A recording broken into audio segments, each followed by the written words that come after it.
The sky turned green over Omaha just before 8 o'clock Sunday night. Then the sirens started, from the open ranches of northern Texas, all the way to the dairy farms of Wisconsin. A corridor more than 1,000 miles long went on high alert. More than 30 million Americans are in the danger zone. The Storm Prediction Center has issued one of its rarest warnings, a level 4 out of 5. Supercells are already on the move. Tornadoes have already touched down, and as of this morning, meteorologists say the worst has not arrived yet. In the next 15 minutes, we will walk you through exactly what is happening, why forecasters are calling this one of the most dangerous outbreaks of the year, and what millions of Americans woke up facing today.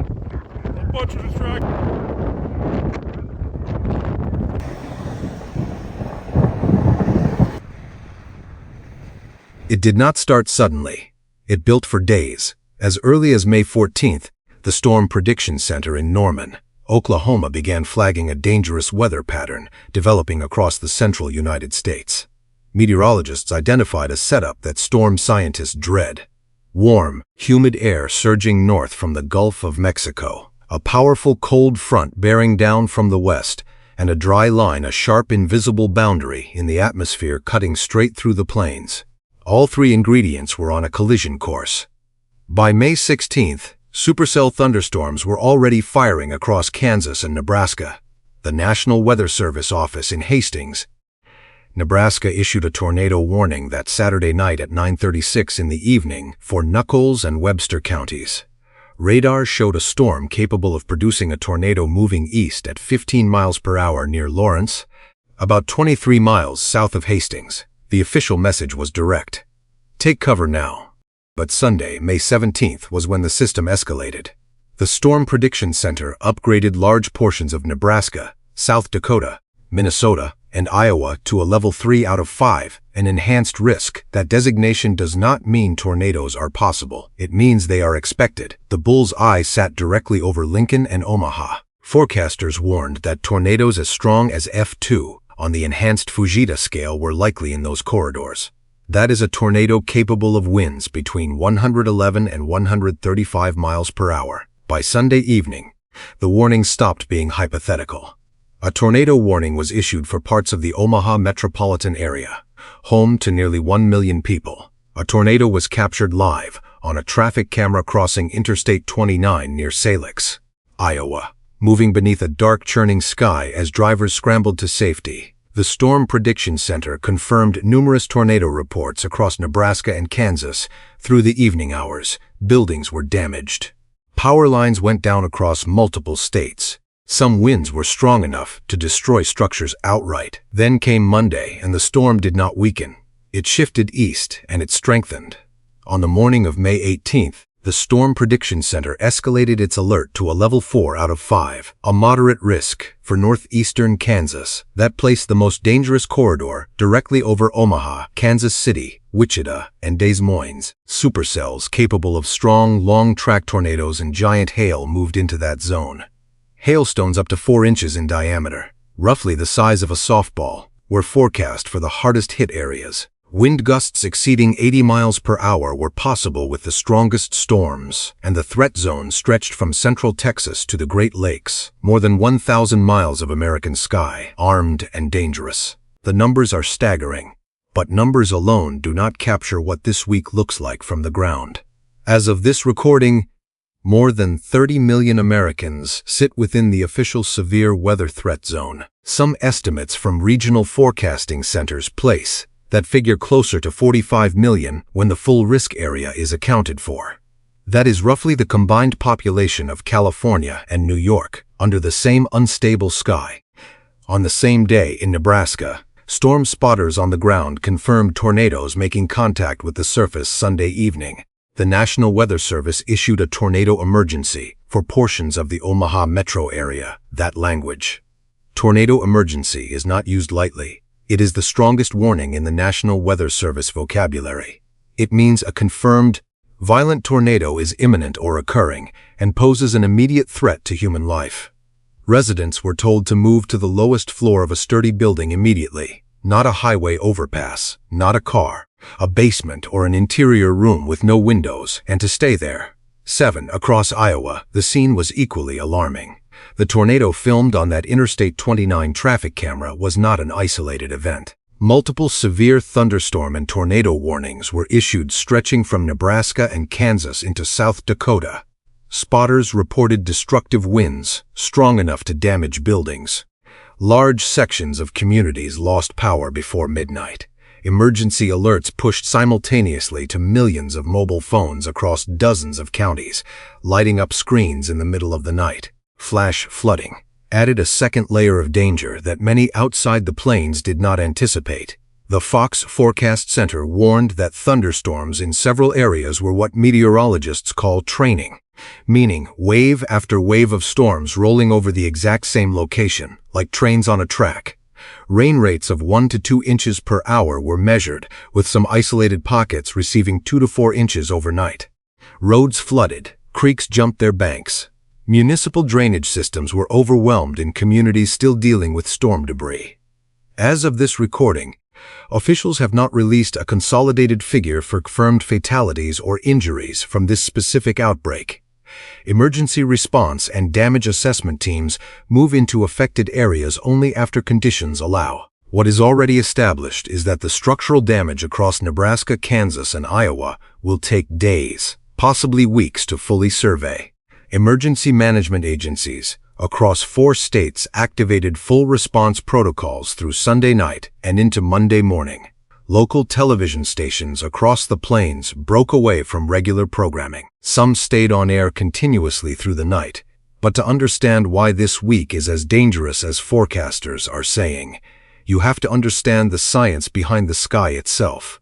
The central United States sits at the intersection of 3 massive air masses, and that intersection has a name: Tornado Alley. Warm, moist air moves north from the Gulf of Mexico. Cold, dry air pushes south and east from Canada and the Rocky Mountains. A third air mass, hot and bone-dry, flows in from the deserts of the American Southwest.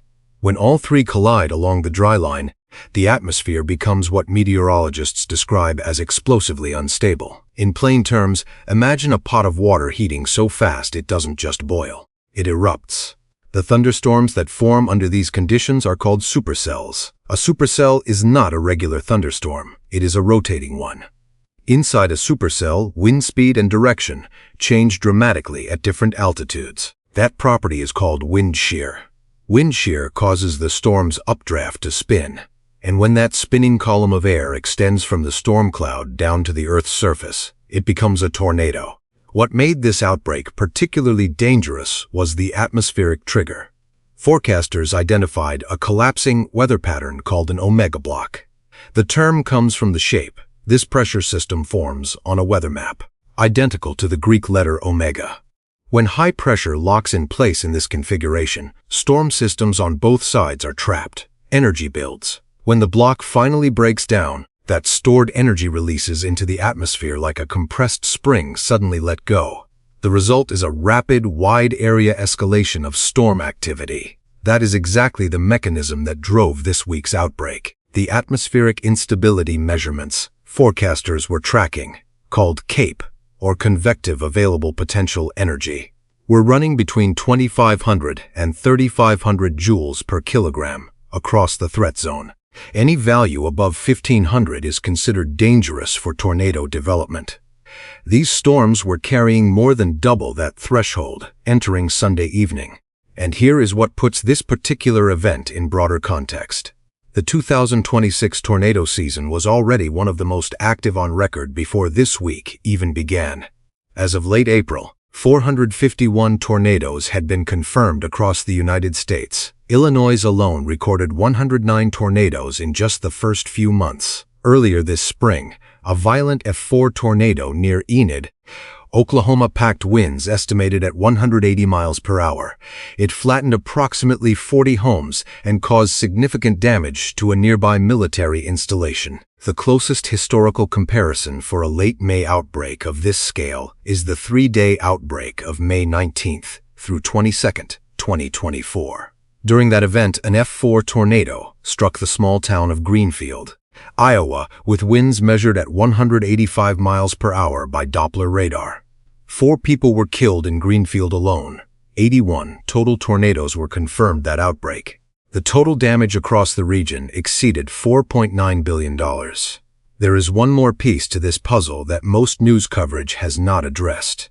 In 2025, budget cuts at the National Oceanic and Atmospheric Administration led to the indefinite suspension of weather balloon launches from the Omaha, Nebraska Forecasting Office. Weather balloons are one of the primary tools used to measure upper-level atmospheric conditions before severe weather events. Their data directly informs tornado warnings, the loss of that data over one of the most tornado-active corridors in the country. At a time when that data is needed most, is a concern that National Weather Service meteorologists have raised on the record. It is not speculation. It is a documented gap in the warning system. Here is where things stand as of this recording. The Storm Prediction Center's Level 4 Moderate Risk Alert remains active across a broad corridor centered on northeastern Kansas and the surrounding states. Monday today is being described by forecasters as potentially the most dangerous single day of the entire multi-day outbreak. Discrete supercells are expected to fire along the cold front and dry line through the afternoon hours. As surface heating builds through midday, the atmosphere destabilizes further. The window of highest danger runs from early afternoon through late evening across central Kansas, southeastern Nebraska, and into the Great Lakes region. Forecasters are specifically watching for long-track tornadoes. These are not brief touchdowns that last seconds. These are tornadoes that stay on the ground for miles, sometimes 20, 30, or 40 minutes straight, crossing farmland, small towns, and major highways with very little additional warning time. After dark, storms are expected to consolidate into a large squall line, shifting the primary threat from tornadoes to widespread damaging straight-line winds across a significantly wider area. Tuesday brings yet another round as the cold front continues pressing east. For the more than 30 million Americans in the threat zone right now, the guidance from the National Weather Service has been consistent. Know where your shelter is before the storm arrives. Have multiple ways to receive alerts, and do not wait until you can see the tornado. By then, there may not be time. There is something worth pausing on at the end of a story like this. The American heartland has always lived alongside severe weather. This is part of what makes communities in Nebraska, Iowa, and Kansas some of the most resilient in the country. These are people who grew up checking the sky, who know what a green horizon means, who understand, instinctively, the sound of a freight train that isn't on any tracks. But the data from 2026 is asking a harder question. 451 tornadoes before, May was half over. Outbreaks arriving earlier, running longer, and covering wider corridors. Scientists are watching these numbers carefully, not with panic, but with the kind of sustained attention that history tends to vindicate. When the sirens start, what happens in the next 60 seconds can be everything. This week, millions of Americans are living inside that 60 seconds. If you or someone you know is in the affected states right now, please take the active warnings seriously. Monitor the National Weather Service and your local emergency management office for real-time updates. Check on elderly neighbors and anyone without reliable access to alerts. Thank you for watching T1 News. We are here because these events matter, and because the people in their path matter. If this coverage was useful to you, please subscribe and hit the notification bell so you are always up to date when events like this develop, and leave a comment below. Have you ever sheltered from a tornado? Are you in the threat zone right now watching this? Tell us where you are. We read everyone. Stay safe out there, and we'll see you in the next one.